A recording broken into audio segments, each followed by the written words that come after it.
샬롬. 성경과 성경의 땅의 유병성 목사입니다. 저는 지금 모든 기독교인이라면 한 번쯤 가보고 싶어하는 곳 갈릴리 해변에 서 있습니다. 지금 막 해가 떠오르고 있습니다.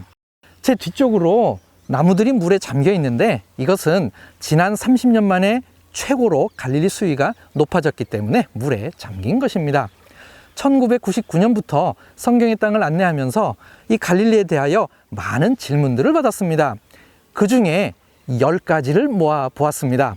아마 여러분들도 궁금한 부분일 것입니다.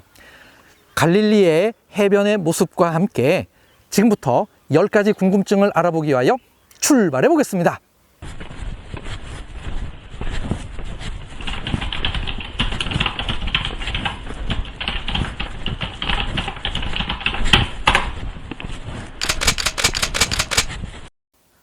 열 가지 궁금증을 알아보기 전에 갈릴리에 대한 기본적인 데이터를 먼저 정리하겠습니다.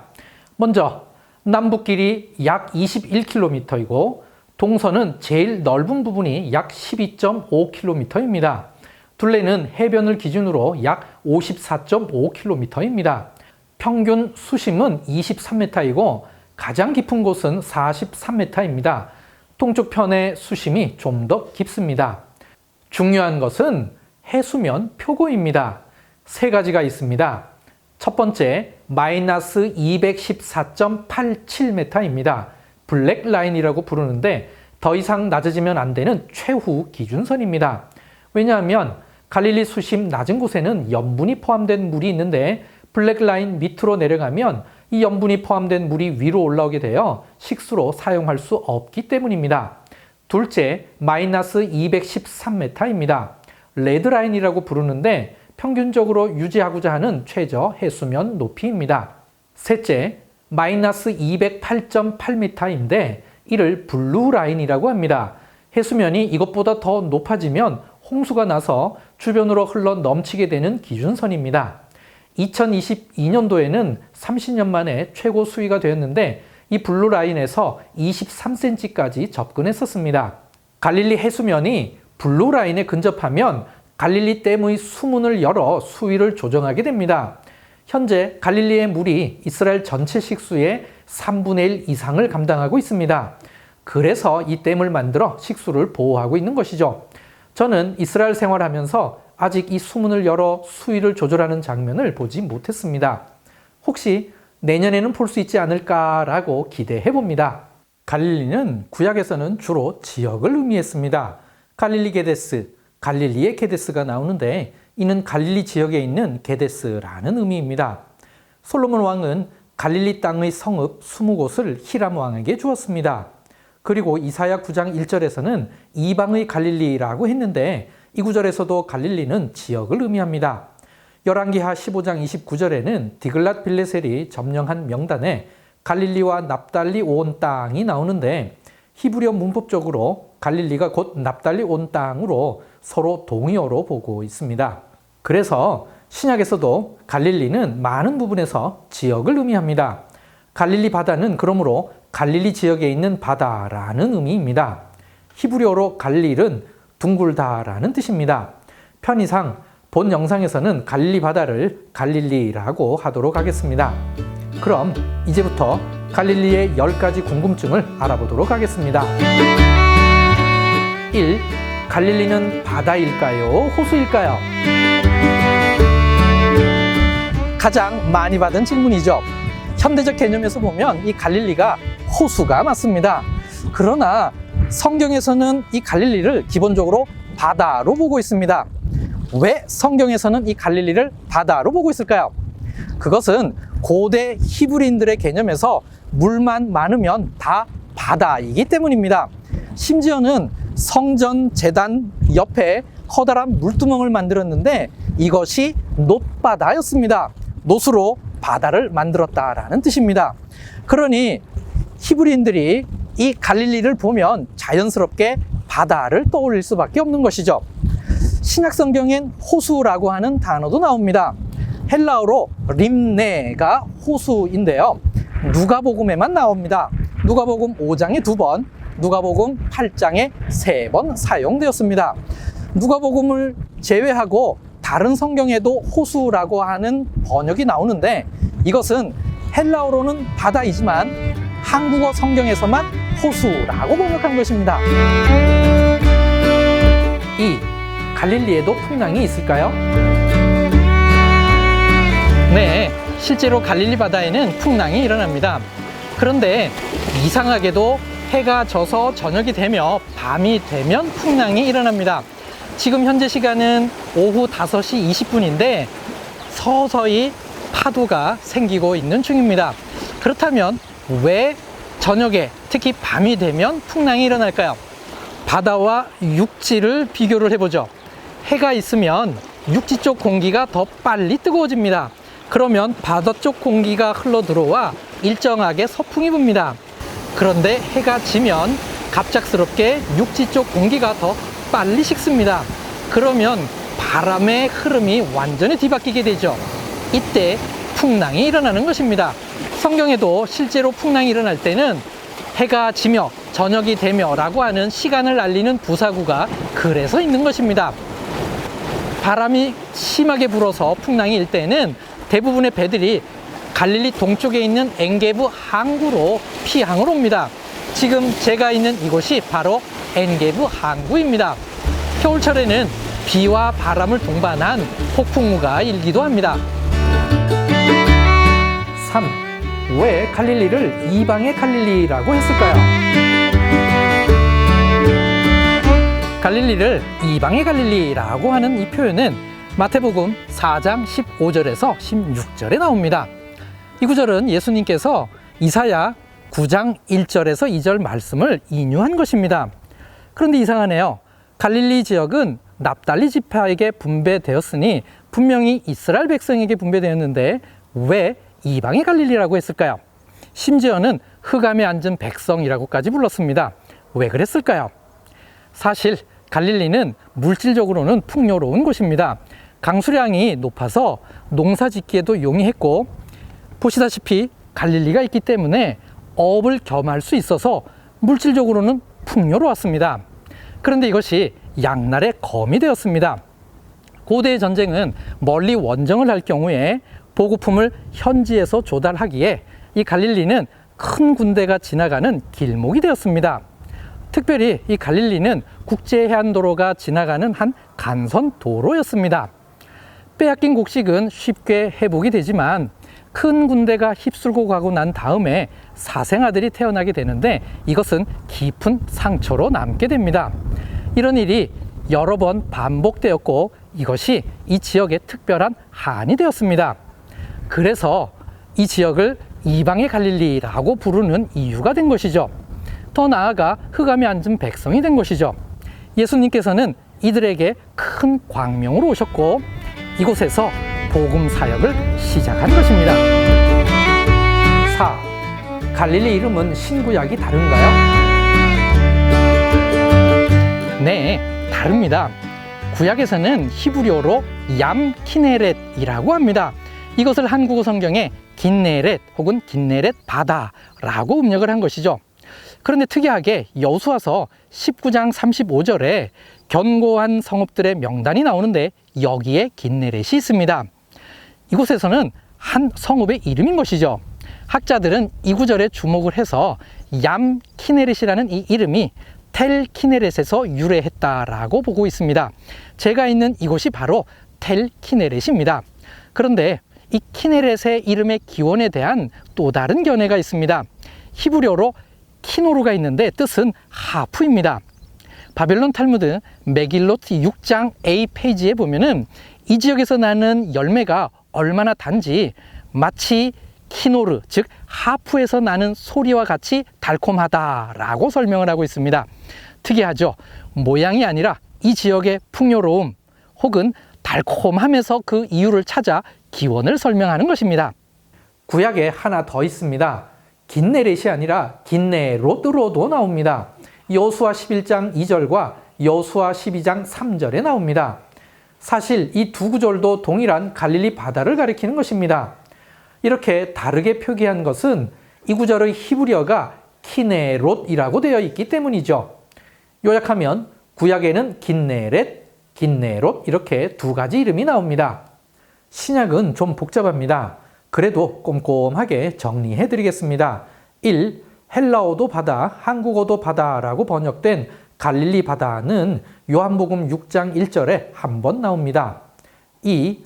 헬라어로 해변이라고 표현된 구절은 납달리 지경 해변과 해변에 서 있더니가 있습니다. 3. 헬라어는 바다이지만 한국어로는 해변이라고 번역된 곳은 해변길, 갈릴리 해변이 있습니다. 4. 헬라어는 바다인데 한국어로는 호수라고 번역된 곳이 있습니다. 디베리아 호수, 갈릴리 호수, 갈릴리 호숫가가 있습니다. 5. 헬라어로 호수라고 표현된 곳은 누가복음에만 5번 나옵니다. 게네사렛 호숫가, 호수가 있습니다. 6. 예수님 사역과 관련되어 바다라고 나오면 곧 갈릴리 바다를 가리키는 것입니다. 요약하면 신약에서도 갈릴리에 대해서는 헬라어로 주로 바다라는 개념을 사용했다는 것입니다. 갈릴리를 헬라어로 호수라고 표현한 것은 누가복음에만 나옵니다. 그리고 디베리아 게네사렛이라는 지명도 갈릴리를 표현할 때 사용되었습니다. 이것만 기억하시면 됩니다. 5. 갈릴리에 베드로 고기가 정말 있나요? 제 뒤로 갈릴리 해변에서 여가를 즐기는 사람들이 많이 있습니다. 제가 있는 이곳은 갈릴리 북쪽에 있는 암눈이라는 해변입니다. 갈릴리에서 주로 잡히는 물고기의 이름을 딴 해변입니다. 이 갈릴리에는 27종류의 물고기가 서식하고 있는데 그 중에 19종류는 토종이고 8종류는 인위적으로 유입된 종류입니다. 그 중에 암눈이라는 물고기가 있는데 30cm 이상까지 클 수 있는 아주 식용에 적합한 물고기입니다. 그런데 아랍어로 무시트라고 부릅니다. 뜻은 머리 빗는 빛입니다. 이 지느러미가 아주 잘 발달되어 있는데 이 지느러미의 모양이 마치 머리 빗는 빛 같아서 붙여진 이름입니다. 히브리어로 암눈은 두 개의 단어가 합쳐진 것입니다. 이마와 눈이 합쳐졌는데 이마는 뜻이 엄마입니다.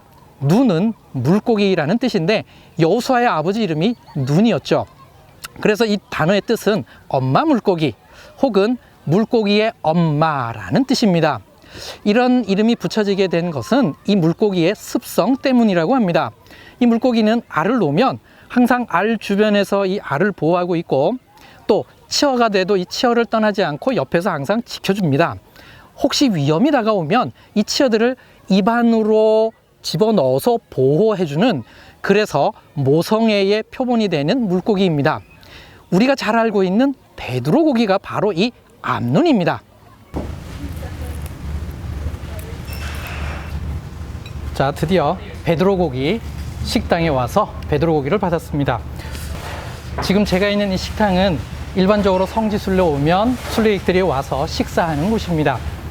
자, 그러면 이게 학명으로는 틸라피아라는 종류인데 한국어로는 무슨 물고기라고 해야 되는지 아직까지는 통일된 게 없습니다.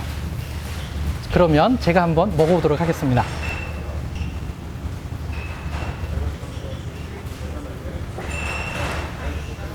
자, 식사하실 때 이렇게 레몬을 좀 뿌리고 소금을 이렇게 해서 간을 해서 드시면 훨씬 맛있게 드실 수 있습니다.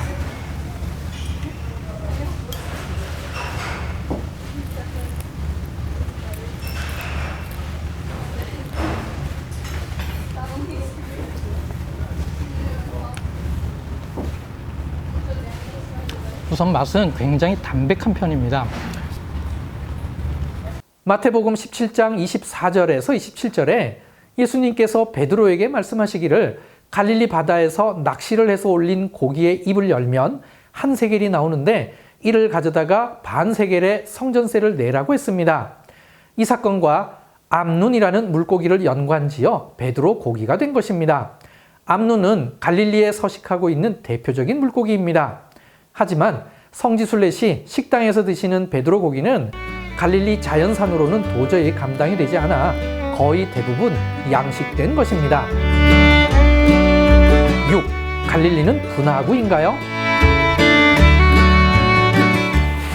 갈릴리는 분화구가 아닙니다.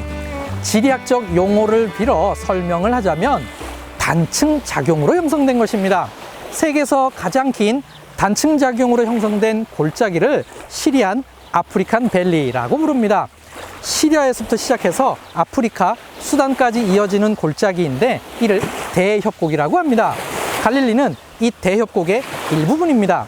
먼저 단층 작용이 있고 그 다음 요르단이 속해 있는 쪽 땅이 서서히 북쪽으로 이동하면서 형성된 내륙 호수입니다.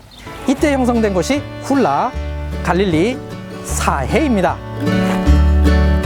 7. 예수님 당시 갈릴리 주변에서 남자만 5,000명이 모일 수 있었을까요?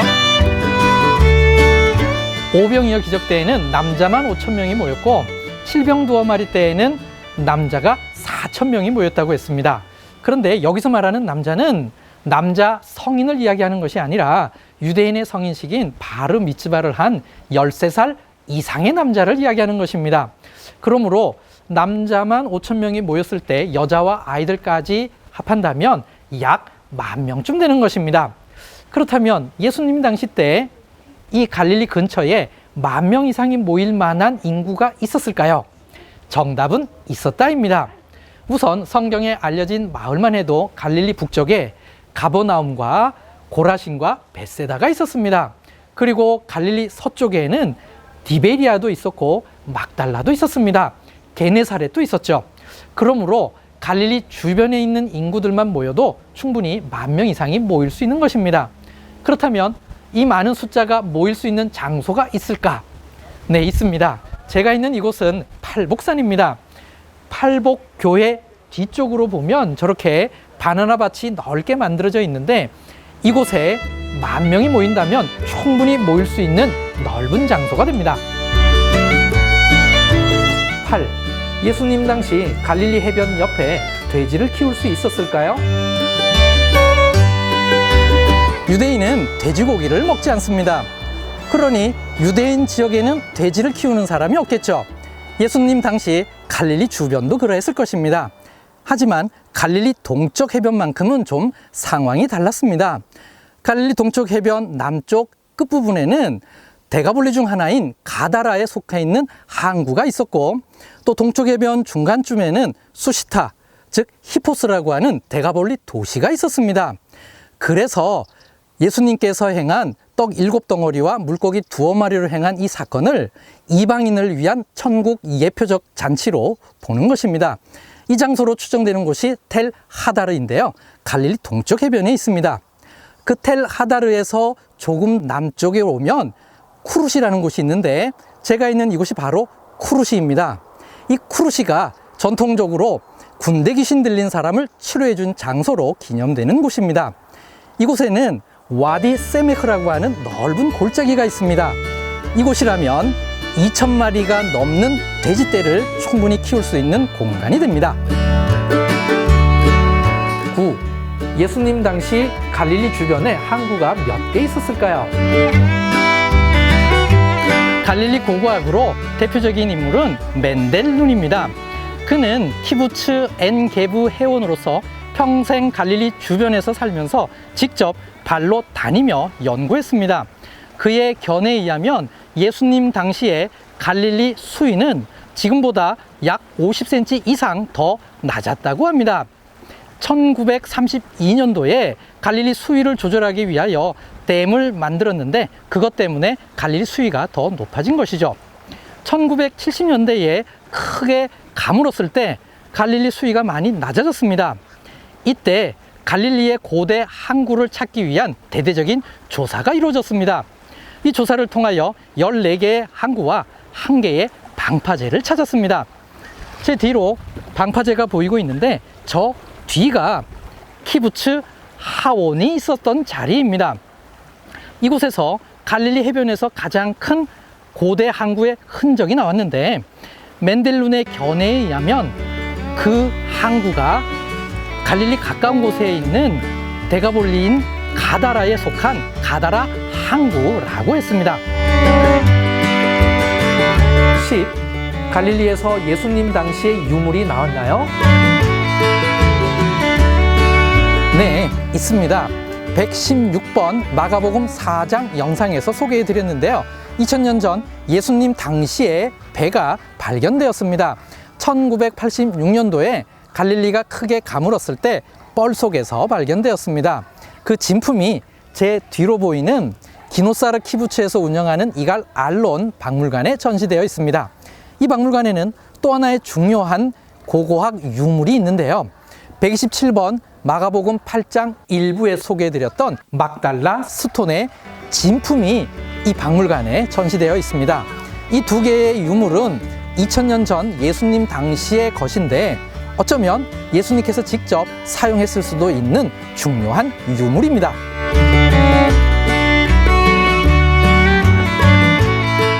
구약의 갈릴리가 이곳에 있었습니다.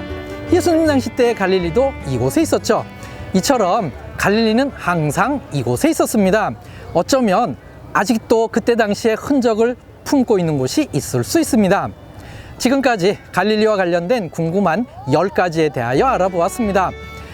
이것이 전부는 아니지만 여러분들의 궁금한 부분들도 어느 정도 해결되었으리라 생각합니다. 성경과 성경의 땅, 즉 맵 연구소는 앞으로도 최선을 다한 영상으로 여러분들을 찾아뵙도록 하겠습니다. 그럼 레이트라웃.